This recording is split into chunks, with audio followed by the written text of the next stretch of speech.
Ce vieillard ne cesse de prêcher la religion sur TikTok, disant qu'Allah n'a jamais parlé du Dajjal dans le Coran et que la croyance en l'arrivée du Dajjal est un mensonge. Écoutons ce qu'il a à dire. Le Coran, vous le feuilletez, aucun verset, aucun passage ne fait mention du Dajjal. Le Dajjal n'est pas une croyance coranique. Dieu n'en fait référence dans aucun verset. C'est étonnant. C'est la plus grande fitna, la plus grande tentation que la terre va connaître. Et aucune information dans le Coran à propos de cette calamité, à propos de ce Dajjal. Étonnant. Il parle de Gog et Magog, il parle de la bête qui sortira et parlera aux gens, il parle du lever du soleil de l'ouest et se couche à l'est, mais il ne parle pas du Dajjal. Étonnant. Le Seigneur des mondes, le tout miséricordieux, très miséricordieux, Ar-Rahman Ar-Rahim, ne peut pas éprouver l'humanité. Il ne peut pas éprouver les gens de la fin des temps par une telle calamité. Un homme au pouvoir divin. Un homme qui a entre ses mains la vie et la mort.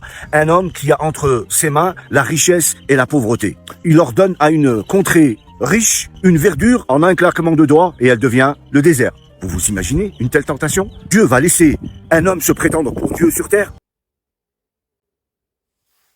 Depuis quelque temps, des jeunes ignorants ne cessent de défiler, remettant en cause les fondements de la religion et débitant sur la religion des énormités. Et voilà que maintenant, ce sont des vieillards qui s'y mettent, remettant en cause l'arrivée du Dajjal. Que sait-il du Coran pour dire qu'Allah n'a jamais parlé du Dajjal dans le Coran? Allah nous dit dans la sourate Al-Fussilat, verset 29, وقال الذين كفروا ربنا أرنا الذين أضلانا من الجن والإنس نجعلهما تحت أقدامنا ليكونا من الأسفلين. Ce qui veut dire que les gens de l'enfer, quand ils seront en enfer, ils diront: Ô Seigneur, montre-nous les deux qui nous ont égarés, celui parmi les djinns, c'est-à-dire celui parmi les démons, et celui parmi les humains. Arina al-Laveini, ça veut dire montre-nous les deux. Al-Laveini en arabe, ça veut dire deux, ça désigne deux personnes ou deux choses. Et ici, dans la suite du verset, Allah continue en disant qu'ils diront Naja'ahuma tahta akodamina, afin que nous les mettions en dessous de nous, liyakuna minal asfalin, afin que nous les mettions sous nos pieds, afin qu'ils soient parmi les plus bas, ceux qui sont au plus bas niveau de l'enfer. Et ici, dans ce verset, Allah nous dit qu'il y aura deux personnes qui auront le plus bas niveau de l'enfer. Deux personnes qui seront au plus bas niveau de l'enfer. Et Allah nous dit qu'il y en a un parmi les djinns et un parmi les humains. Minal jinni wal ins. Un parmi les djinns et un parmi les humains. On sait que celui parmi les djinns qui aura le plus bas niveau de l'enfer, c'est Iblis, Shaitan, qu'on appelle aussi Satan. Et ça, tout le monde est d'accord là-dessus. Et maintenant, qui est celui qui sera au plus bas niveau de l'enfer avec Satan? Est-ce Abu Jahl? Non, parce que Abu Jahl, certes, il a égaré les Arabes à l'époque du prophète, mais il n'a égaré que eux, et il a été châtié. Est-ce Pharaon? Non, car Pharaon, certes, il a égaré les Égyptiens de son époque, ses contemporains parmi les Égyptiens, mais son égarement ne s'est limité que à ses contemporains parmi les Égyptiens.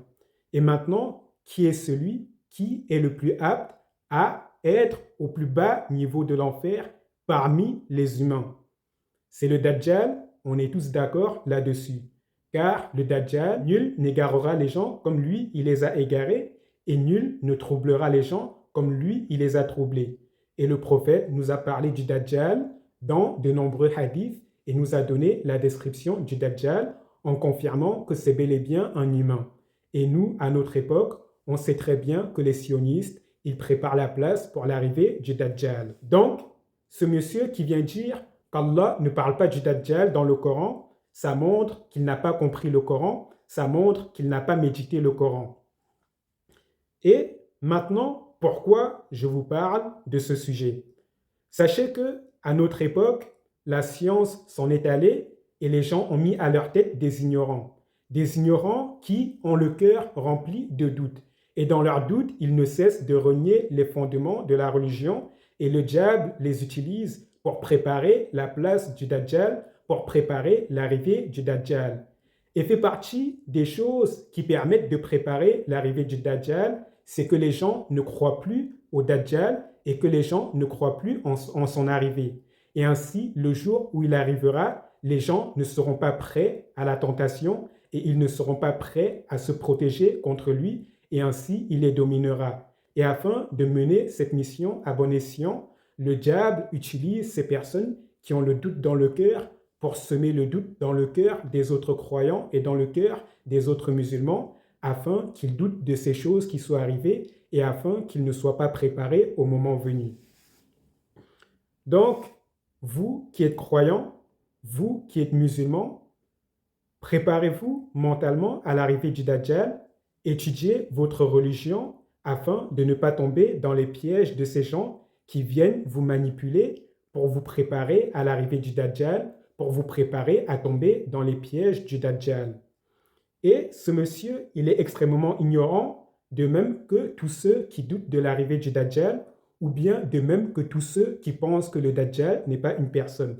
Le prophète nous a décrit le Dajjal dans de nombreux hadiths en nous disant que c'était bel et bien une personne, en nous donnant sa description physique, en disant qu'il sera borgne, il aura un œil qui sera comme du raisin sec, c'est-à-dire il aura un œil qui sera mort, en nous disant que c'est un homme qui est petit de taille, qu'il a les cheveux un peu touffus, frisés, c'est-à-dire ni lisses ni crépus, et qu'il sera parmi les Juifs et qu'il sortira vers là où se trouve la Syrie actuelle, vers le Cham, et que c'est de là-bas qu'il viendra.